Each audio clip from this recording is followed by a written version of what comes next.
Assalamualaikum warahmatullahi wabarakatuh. Perkenalkan, nama saya Siva Putri Azahra dari Departemen Manajemen Sumber Daya Perairan dengan NIM C2039 IPB University. Praktikum kali ini adalah praktikum lanjutan dari praktikum minggu kemarin tentang reproduksi. Minggu kemarin itu tentang fekunditas dan sekarang adalah tentang diameter telur. Praktikum pada kali ini adalah praktikum minggu keempat, yaitu mengenai diameter telur. Telur dapat didefinisikan sebagai garis tengah atau ukuran panjang dari suatu telur yang diukur dengan mikrometer yang sudah ditera. Sebaran garis tengah telur akan semakin besar seiring dengan berkembangnya gonad. Sebaran garis tengah telur ini mencerminkan pola pemijahan ikan tersebut. Diameter telur ini dapat diketahui pola pemijahan.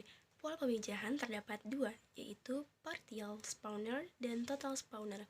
Partial spawner ini hanya sebagian saja telur yang dikeluarkan pada saat pemijahan, sementara total spawner yaitu telurnya dikeluarkan secara total pada saat pemijahan. Lalu pola pemijahan ini juga dibagi menjadi TKG 3 dan TKG 4. Ketika TKG 4 maka pola pemijahan dapat diketahui melalui diameter telur. Sementara bila TKG-nya masih TKG 3, maka gonadnya tersebut sudah matang namun belum diketahui pola pemijahannya. Lalu, diameter telur ini juga merepresentasikan ukuran tubuh, yaitu ketika lahir itu bisa ditebak ukuran tubuhnya. Lalu selanjutnya, reproduksi. Diameter telur ini dipengaruhi oleh reproduksi dan intensitas penangkapan. Reproduksi ini bisa dikatakan cepat atau lambat, dan intensitas penangkapan itu bisa meliputi populasi ikan. Alat dan bahan yang harus kita sediakan pada praktikum kali ini ada alat bedah, lalu ada fiberglass, mikroskop, cawan Petri, dan sebagainya. Lalu bahannya ada aquades, formalin. Aquades ini untuk memudahkan kita pada saat memburai gonad telurnya untuk diteliti nanti, dan untuk memindahkan gonad tersebut ke kaca preparat itu menggunakan pipet. Saat praktikum terdapat prosedur-prosedur yang harus diikuti dan dilaksanakan. Untuk melakukan praktikum diameter telur ini, hal pertama yang harus dilakukan adalah memburai gonad dan dituangkan ke cawan Petri. Lalu selanjutnya aquades ditambahkan kepada telur yang sudah di cawan Petri, lalu diambil menggunakan pipet.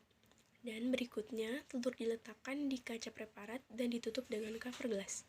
Diameter telur diamati dengan mikroskop. Pada proses melakukan prosedur, tiap anak diberikan 50 butir untuk diteliti. Lalu bagian yang diukur adalah bagian terpanjang dari telur dan menggunakan perbesaran 4x10. Pada minggu kemarin, kita mengumpulkan telur-telur yang sudah diburai melalui metode-metode misalkan gravimetri, volumetri, dan gabungan. Sementara pada praktikum kali ini kita mengukur diameter telurnya menggunakan mikroskop, dan itu menggunakan metode memburainya menggunakan metode gravimetri.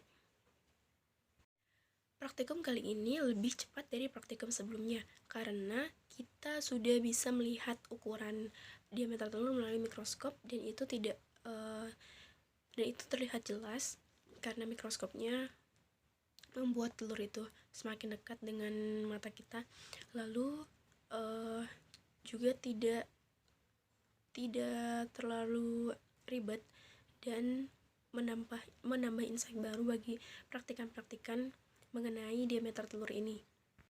Praktikum ini dan praktikum-praktikum sebelumnya, lalu dengan praktikum-praktikum selanjutnya akan menghasilkan sebuah laporan yang akan kita rancang dan susun secara sistematis dan terstruktur, dan pada akhirnya kita akan melakukan presentasi mengenai laporan tersebut sebagai bentuk wujud bukti dari pekerjaan pada praktikum selama praktikum berlangsung. Sudah menonton, sampai jumpa.